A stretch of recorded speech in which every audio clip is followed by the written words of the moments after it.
Cuando cayó la noche el 12 de abril de 1972, el teniente de la Marina SEAL Thomas Norris y el suboficial de tercera clase Wim Bunkett se preparaban para su tercer intento de rescate.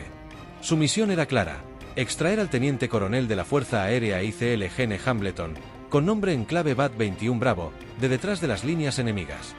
Hambleton, un experimentado piloto de 53 años con conocimientos de inteligencia crítica, había estado evadiendo la captura durante más de una semana. Su estado se deterioraba rápidamente, y Norris sabía que debían alcanzarlo esa misma noche o podría ser demasiado tarde. Disfrazados de pescadores locales, Norris y Wynne partieron en su pequeña embarcación, adentrándose en territorio enemigo. La oscuridad les brindaba cierta cobertura, pero los sonidos del enemigo siempre estaban presentes: el murmullo de los soldados, el rugido de los motores de los tanques y la ominosa presencia de una fuerza de más de 30,000 hombres. Mientras remaban en silencio río arriba, Norris y Wynne eran plenamente conscientes de que sus disfraces podrían no resistir un escrutinio más cercano. Con la vida de Hambleton en juego, estaban decididos a continuar, sabiendo que, incluso si lograban encontrarlo, aún tendrían que sortear el peligroso regreso a través del territorio enemigo, donde su cobertura podría verse comprometida en cualquier momento. Para la primavera de 1972, solo quedaban unas pocas tropas de combate estadounidenses en Vietnam, y los asesores militares en la zona se preparaban para que los sudvietnamitas continuaran la lucha por su cuenta. Viendo esto como una gran oportunidad, el norte lanzó una invasión a gran escala, conocida como la Ofensiva de Pascua, enviando la mayor cantidad posible de tropas terrestres, vehículos y artillería a través de la zona desmilitarizada. En respuesta, Estados Unidos desplegó bombarderos B-52 Shadow Fortress y aviones de guerra electrónica EB-66, diseñados para interferir los misiles dirigidos contra los bombarderos. Sin embargo, el 2 de abril, uno de estos EB-66 fue derribado detrás de las líneas norvietnamitas. A pesar de muchas bajas, había una pequeña luz de esperanza. El teniente coronel Gene Hambleton había sobrevivido al ataque. Hambleton, el único sobreviviente del accidente, quedó atrapado detrás de 30,000 soldados enemigos fuertemente armados. Debido a su acceso a información ultrasecreta del Mando Aéreo Estratégico y su amplio conocimiento sobre misiles tierra-aire, la Fuerza Aérea priorizó su rescate. Así comenzó la operación de búsqueda y rescate más grande e intensa de la Guerra de Vietnam. Desde el principio, la misión no salió bien. Según documentos del ejército, una serie de intentos de rescate durante 6 días resultó en más de una docena de bajas y 6 aeronaves dañadas o derribadas. En una de estas misiones, un accidente llevó a que 2 estadounidenses fueran capturados, mientras que el primer teniente de la Fuerza Aérea Mark Clark, piloto de apoyo aéreo cercano, quedó varado en territorio enemigo. Ahora, la Fuerza Aérea tenía que rescatar tanto a Clark como a Hambleton. Para el 7 de abril, quedó claro que un rescate aéreo era imposible. Al día siguiente, el coronel de la Marina Albert Gray, quien más tarde se convertiría en comandante del Cuerpo de Marines, propuso una misión de rescate secreta por tierra. Declaró: «Tengo un grupo de hombres que estarían encantados de hacer algo así en esta ofensiva de Pascua». Uno de esos hombres era Thomas Norris, uno de los pocos miembros del equipo SEAL de la Marina que aún permanecía en Vietnam, sirviendo su segunda gira de servicio. Nacido en 1944, Norris creció soñando con convertirse en piloto. Sin embargo, problemas de visión y percepción de profundidad lo descalificaron, por lo que decidió unirse a la principal fuerza de operaciones especiales de la Marina de los Estados Unidos. De constitución delgada y con un perfil más bien intelectual, Tommy Norris no encajaba con la imagen típica de un soldado de élite. De hecho, al principio tuvo dificultades en el entrenamiento SEAL. Aún así, era un guerrero tenaz con un corazón de oro.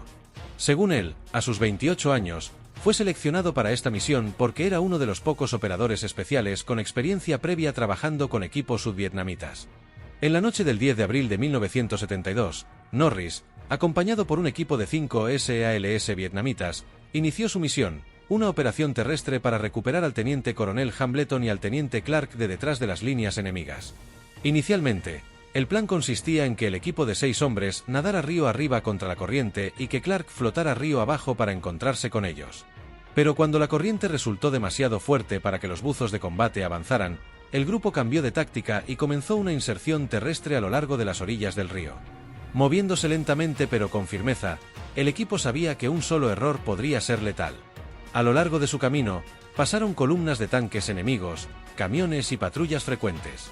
Después de maniobrar cuidadosamente durante toda la noche, lograron avanzar 1.2 millas detrás de las líneas enemigas y captar el movimiento de Clark. Al amanecer, Norris encontró al agotado piloto oculto entre la maleza en la orilla del río. Lo convenció de que estaría a salvo si seguía sus instrucciones. Dando marcha atrás en su ruta, el equipo, ahora de 7 hombres, logró regresar con éxito a su base de operaciones avanzada, donde Clark recibió atención médica de inmediato. Sin embargo, la misión aún no había terminado. A pesar del abrumador número de fuerzas enemigas que habían presenciado, Tommy Norris y sus hombres estaban listos para hacerlo de nuevo. Aún quedaba otro estadounidense por rescatar. En la noche del 11 de abril, justo cuando el equipo se preparaba para partir en busca de Hambleton, el enemigo lanzó un feroz ataque sobre la base, disparando cientos de proyectiles.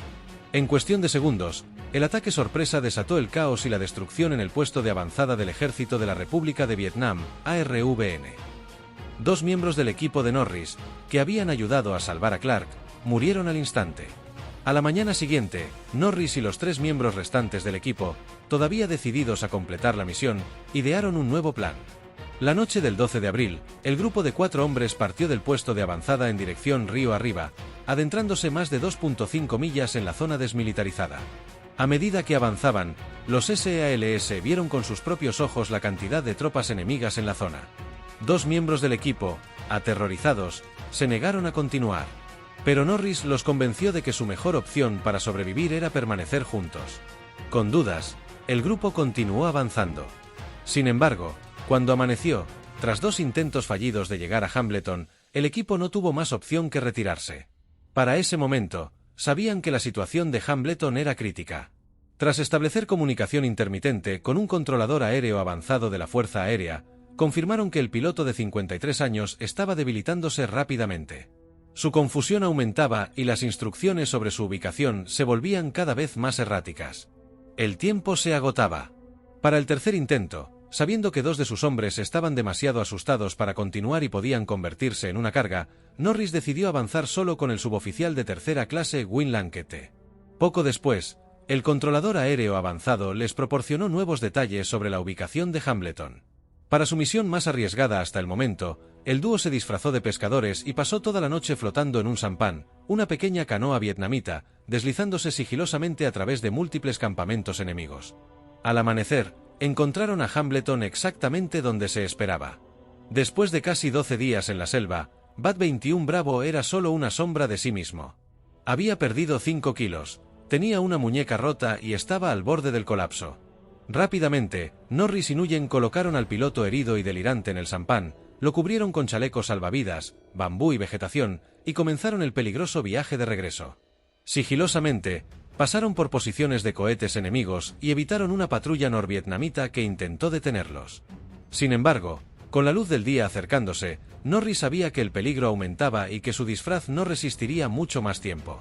Tras notificar a la base que habían recuperado a Bat 21 Bravo, los aviones de combate se mantuvieron en espera, listos para proporcionar apoyo aéreo en caso de ser necesario. Y justo cuando el trío se acercaba a la relativa seguridad de la base de operaciones avanzada, el sampan fue atacado por un intenso fuego de ametralladora proveniente de un búnker norvietnamita. Sabiendo lo cerca que estaban de completar su misión de varios días, Norris inclinó la embarcación y ordenó a los hombres que se escondieran. El SEAL estadounidense pidió inmediatamente un ataque aéreo sobre el búnker enemigo, lo que también creó una cortina de humo. Con esto, el trío finalmente aprovechó la oportunidad para volver al sampan y emprendió la última carrera hacia la seguridad. Al llegar cerca de la base, con Hambleton tan herido que no podía caminar, soldados vietnamitas del sur corrieron cuesta abajo para cargarlo y llevarlo a salvo, donde fue preparado para su evacuación. El regreso y la increíble respuesta de Norris. De vuelta en la base, con Hambleton y Clark seguros y recibiendo atención médica, Norris fue abordado por un reportero de CBS News. Sorprendido por el aspecto agotado del SEAL, el periodista le comentó: «Debe haber sido duro ahí fuera. Apuesto a que no lo harías de nuevo». Sin dudarlo, Tommy Norris lo miró directamente a los ojos y respondió: «Un estadounidense estaba en territorio enemigo. Por supuesto que lo haría de nuevo». Lo que Norris no sabía era que, muy pronto, él mismo necesitaría ser rescatado. Solo 6 meses después de los heroicos actos del teniente de la Marina Thomas Norris, la misma área donde se había enfrentado a las fuerzas enemigas cayó aún más bajo el control norvietnamita. Debido a esto, Obtener información sobre los planes, objetivos y movimientos enemigos se volvió una prioridad, pero también una misión sumamente peligrosa. Los pocos aviones que se atrevieron a sobrevolar la zona no lograron obtener una imagen clara de la situación. Así que Norris tuvo que volver a adentrarse en la selva. El 31 de octubre de 1972, un pequeño equipo de comando, formado por Norris, 3 SEALS sudvietnamitas y el suboficial Michael Thornton, se infiltró al sur de la zona desmilitarizada para recopilar información. Thornton ya estaba familiarizado con las hazañas de Norris. Entre los círculos militares, Tommy Norris se había convertido en una leyenda. Pero conociendo la historia de Abril, sabía que estarían completamente solos si algo salía mal. Al atardecer, el equipo de 5 hombres se acercó al área por mar a bordo de un barco pesquero. Después, cambiaron a una balsa inflable y remaron más cerca de su objetivo. Finalmente, nadaron el tramo restante hasta la costa. Sin embargo, cuando amaneció el 1 de noviembre, el equipo se dio cuenta de un grave error. No estaban en la zona desmilitarizada. Habían avanzado 5 millas más al norte, dentro de Vietnam del Norte. Antes de que tuvieran tiempo de procesarlo, una patrulla norvietnamita los avistó y alertó a todas las tropas enemigas de su posición.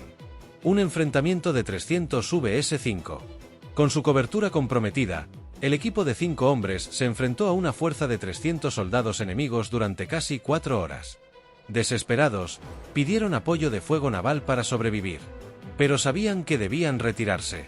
Norris se ofreció voluntario para cubrir la retaguardia, permitiendo que los demás se movieran hacia el agua.